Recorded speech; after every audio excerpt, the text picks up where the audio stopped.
তওবা ইস্তেগফার সম্পর্কে শোনাই।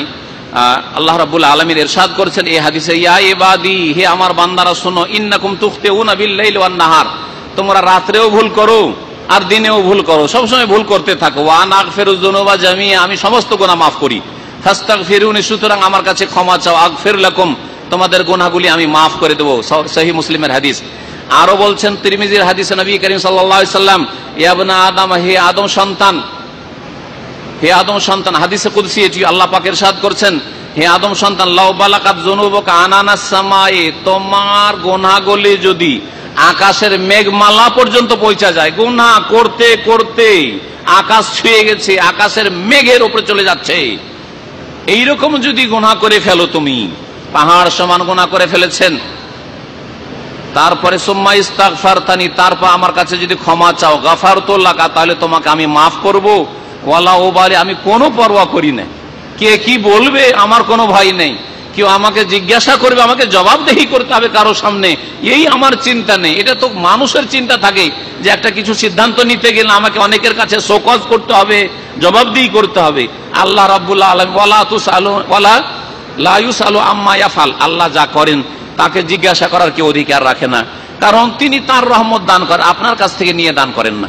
বলছেন আরো আল্লাহ পাক, ইয়া ইবনা আদম, হে আদম সন্তান, ইন্নাকা লাউ আতাইতানি বিকুরাবিল আরদি খাতায়া, তুমি জমিন ভরপুর যদি গুনাহ নিয়ে আসো, সুম্মা লাকিতানি লা তুশরিক বি শাইআ, আর আমার সাথে সাক্ষাৎ করো কিন্তু শিরক মুক্ত হয়ে, শিরক মুক্ত হইতে হবে। চিন্তা করুন, যেই ব্যক্তি পুরোপুরি শিরক মুক্ত হবে সে কি বেনামাজি হইতে পারে?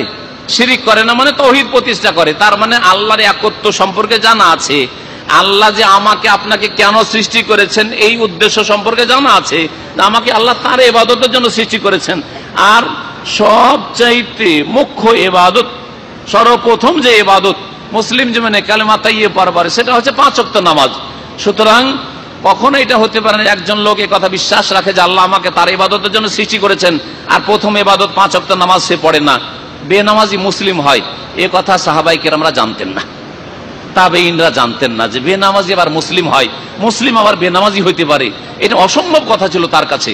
জেনা করতে পারে, খুন করে দিতে পারে, আর মদ খেতে পারে, আর ও চুরি করতে পারে, কিন্তু বেনামাজি হয় মুসলিম, এ কথা সাহাবায়ে কেরামরা কেউ জানতেন না। একজন সাহাবায়ে কেরামদের ইজমা ঐক্যমত ছিল যে বেনামাজি মুসলিম থাকে না। তওবা করার ক্ষেত্রে যাতে করে আমরা বিলম্ব না করি, এই বিষয়টি মনে রাখবেন, কারণ আমাদের সময় সম্পর্কে জানা নেই আর প্রতিদিন আমাদের গুনাহ হতে আছে। এই জন্য যথাসাধ্য দ্রুত আপনাকে সাথে সাথে ছোট গুনাহ হোক আর বড় গুনাহ হোক, সব গুনাহ থেকেই তওবা করে ফিরে আসতে হবে। তওবার বেশ কিছু শর্ত রয়েছে। তওবার প্রথম শর্ত হচ্ছে ইখলাস, নিষ্ঠার সাথে তওবা করবেন। ইখলাস মানে নিষ্ঠার সাথে তওবা করা। মানুষের ভয়ে আমি পাপ করি না, তাহলে তওবা হলো না। অথবা আমার শরীরটা খারাপ হয়ে যাচ্ছে সিগারেট খাওয়ার জন্য, ধূমপান করার জন্য, সেই জন্য ধূমপান ছেড়ে দিচ্ছি। অথবা আমার স্ত্রী আমার ধূমপানের গন্ধ বরদাস্ত করতে পারছে না, অথবা আমি মদ খাচ্ছি তখন আমার স্ত্রী বরদাস্ত করতে পারছে না, সেই জন্য আপনি ছাড়ছেন। আমার স্ত্রী বলছে তোমার ভাত খাবো না তুমি যদি নামাজ না পড়ো, সেই জন্য নামাজ ধরেছি, তাহলে তওবা হলো না। ইখলাস মানে আল্লাহর জন্য আপনি এই নেকির কাজটা করছেন আর গুনাহর কাজ ছাড়ছেন, দুনিয়ার কোনো চাপেও না আর লোভেও না আর দুনিয়ার কোনো স্বার্থেও না। এই একটি প্রথম শর্ত। দ্বিতীয় শর্ত হচ্ছে যে তওবা করার জন্য, আল্লাহর দিকে ফিরে আসার জন্য গুনাহ বন্ধ করতে হবে, গুনাহ আপনি বন্ধ করবেন।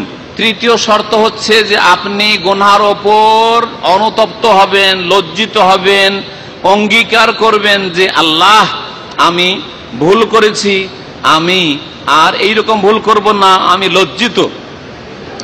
4 নম্বর শর্ত হচ্ছে যে আগামীর জন্য আপনি প্রতিজ্ঞা করবেন যে জীবনে আর এইরকম কোন গুনাহ করব না। আগামীর জন্য প্রতিজ্ঞা। এখন হয়তো গুনাহটা বন্ধ করে দিলেন, 2-4-10টা দিন নামাজ পড়লেন, ঈদ পর্যন্ত নামাজ পড়লেন, ঈদের পরে ধীরে ধীরে ধীরে নামাজ ছেড়ে দিলেন, এটা তওবা হলো না, এটার নাম তওবা না।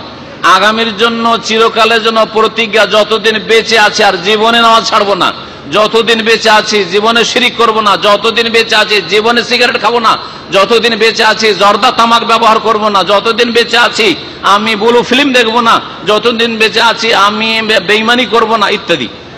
এইভাবে আপনাকে 4 নম্বর শর্ত পুরা করতে। 5 নম্বর শর্ত, যদি মানুষের হক হয় তাহলে তাদের হকগুলি পরিশোধ করার হলে পরিশোধ করে দিতে হবে, ফিরিয়ে দিতে হবে। আর যদি পরিশোধ করার না হয় তাহলে তাদের কাছে ক্ষমা নিয়ে নিতে হবে। তো এমন কিছু নয় পরিশোধ করার, তাহলে আপনি ক্ষমা নেবেন, ক্ষমা নিতে হবে কমপক্ষে, না হলে আল্লাহ পাক রব্বুল আলামিন মাফ করবেন না। আর একটি শর্ত যেটার দিকে হাদিসে ইঙ্গিত এসছে সেটা হচ্ছে যতদিন পর্যন্ত তওবা কবুল হওয়ার মেয়াদ রয়েছে। আপনার মত চলে আসলে তওবা কবুল হবে না, পশ্চিম দিক থেকে সূর্য উঠে গেলে তওবা কবুল হবে না। তওবা কবুল হওয়ার লক্ষণ হচ্ছে যে আপনি তওবা করার পরে ভালো মানুষ হয়ে যাবেন আর পাপের দিকে মন যাবে না। 2 নম্বর লক্ষণ হচ্ছে যে আপনার উপর আল্লাহর আযাবের ভয় সব সময় চেপে থাকবে, যে কি জানি আল্লাহ যে কখন ধরে নেন, আমি এইরকম অন্যায় কাজ করেছি। কখন আপনি নির্ভীক হবেন না, ভয় মুক্ত থাকবেন না।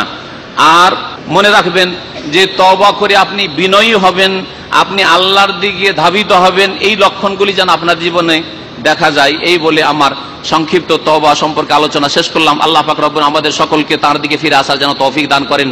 তওবা করে আল্লাহ রাব্বুল আলামিন তার দরবারে ফিরে আসার তৌফিক দান করেন। যারা আধা নামাজি বেনামাজি তাদেরকে 5 ওয়াক্ত নামাজ কায়েম করার তৌফিক দান করেন। জামাত সহকারে আমাদেরকে 5 ওয়াক্ত নামাজ আদায় করার জন্য তৌফিক দান করেন। আল্লাহ পাক রব্বুল আমাদেরকে ফরজ ওয়াজিব আদায় করার তৌফিক দান করেন।